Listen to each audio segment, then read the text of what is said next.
Hello, see you again with Brainfactor channel. This time we will discuss about for what reason do some people enjoy chili peppers?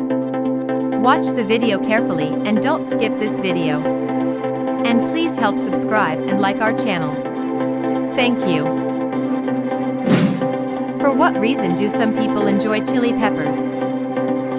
An anthropologist investigates the history and migration patterns of one of his most cherished types of plants.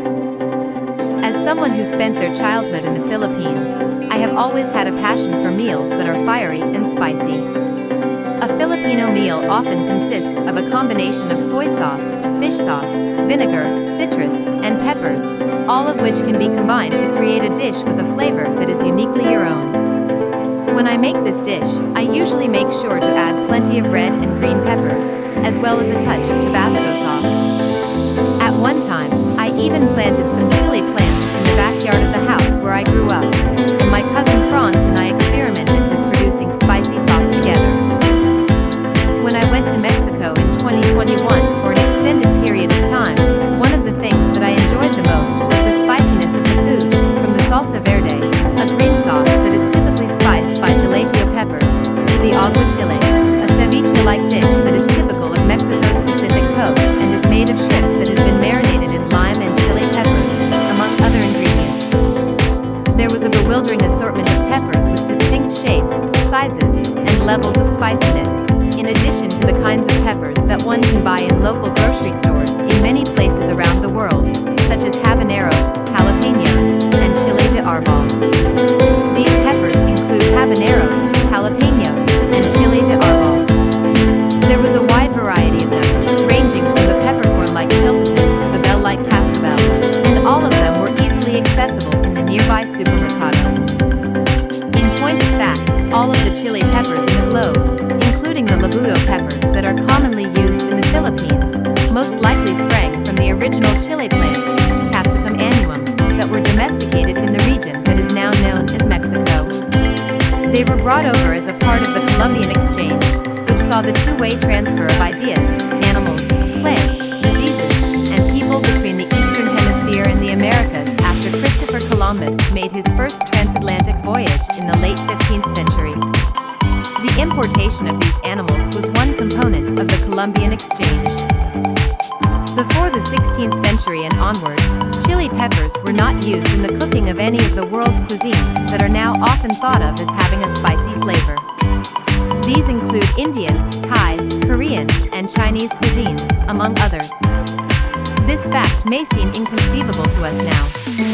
Before that time, the heat in these cuisines came from other spices or aromatics, such as ginger and black pepper, both of which are believed to have originated in southern China and India, respectively. How did chili peppers make their way into the diet of early humans in the Americas, where it is thought that they first appeared between 6,000 and 10,000 years ago? And what factors ultimately contributed to the rest of the world accepting them? Not only do I enjoy hot sauce on a personal level, but also as a professional anthropologist, one of my primary research interests is the way in which culture influences the human senses of sight, hearing, touch, smell, and taste. These concerns intrigue me for both of these reasons. Even though our bodily senses are mediated by a variety of receptors, the way in which we interpret sensory stimuli is determined by our prior experiences as well as our personal preferences. Both of these factors are shaped by the environments in which we are raised, which in turn are influenced by our experiences. To give just one example, anthropologists have studied how even hue, that is, how we would see or visually interpret a given thing, is not universal but rather varies across different communities. There is a school of thought among evolutionary scientists that suggests that the human preference for spicy foods is a product of need. They hypothesize that people developed a taste for peppers and other spicy foods, including wasabi, particularly in tropical climates where food spoils easily, because peppers and other spicy foods, including wasabi, have naturally occurring antimicrobial properties that can help preserve perishable foods. In the evolution of the chili plant itself, the formation of capsaicin, which creates the burning sensation in children, appears to be related to the plant's ability to fend off fungi. Case in point,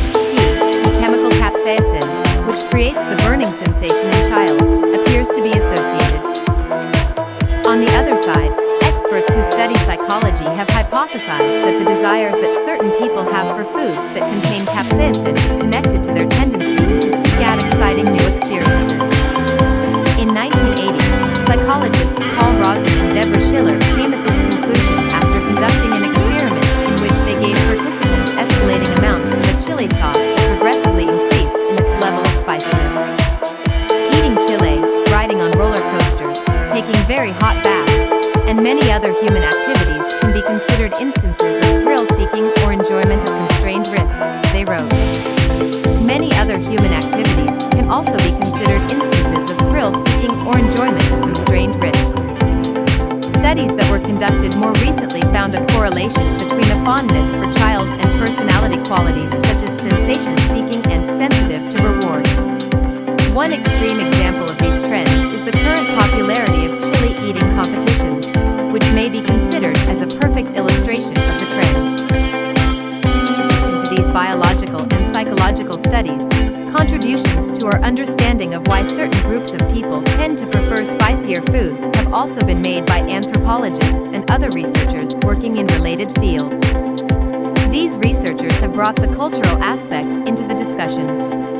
Since anthropologists have established over the years that humans are capable of consuming a wide variety of meals, the decisions that we make about what we eat frequently speak to a lot more than just our physiological or psychological requirements.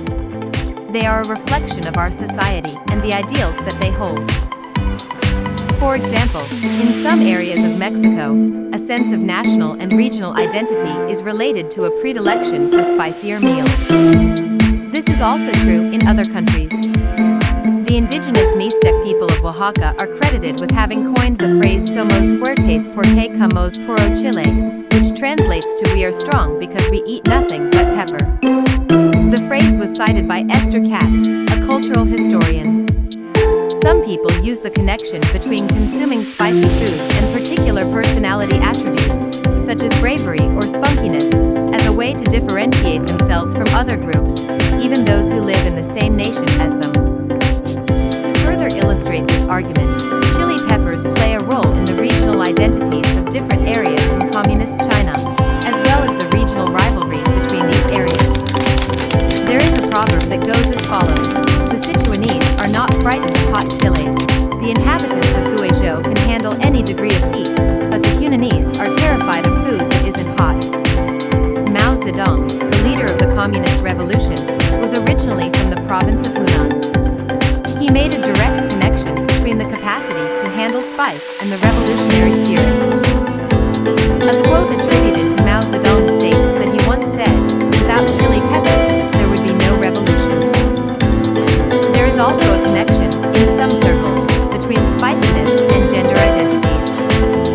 For example, according to the findings of anthropologist John Holtzman's research in Japan, men were traditionally believed to favor hot cuisine and alcohol and to dislike sweet dishes. This was a cultural expectation.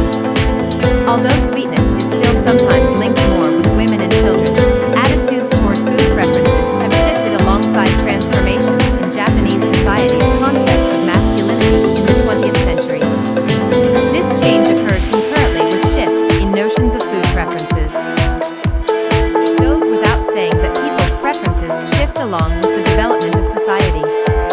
In point of fact, certain culinary items that, to some people, may seem inedible or even revolting can end up being really appealing to other people. Consider how the food spread Vegemite has been ingrained in the Australian national identity, or how guinea pigs, which were historically consumed by indigenous populations in the Andes, have recently made their way onto the menus of Peruvian restaurants serving the finest cuisine. And even within the members of the same group, different people will have different preferences. The practice of associating certain racial or ethnic groups with certain dietary habits can result in misleading generalizations and harmful stereotypes. A student in the 8th grade in the United States named Jacqueline Rojas summed up this concept in a few concise sentences on a website that invited individuals to express their thoughts regarding race. She said that not all Mexicans enjoy cuisine that are hot. In the end, there isn't a single reason that can explain why some people crave spicy meals and others don't, and there likely never will be. Whatever the case may be, The journeys of chili peppers across countries and through the ages demonstrate just how far some humans, like me, are willing to go to spice up our meals and our day-to-day lives. An anthropology magazine called Sapiens was the first to publish this story in its entirety. Well, that's all for this video about for what reason do some people enjoy chili peppers? Thank you for watching this video. If you want something to be corrected, please fill it in the comments column, okay? Don't forget to help subscribe, like and comment, so that we are even more excited to make other interesting videos. Bye!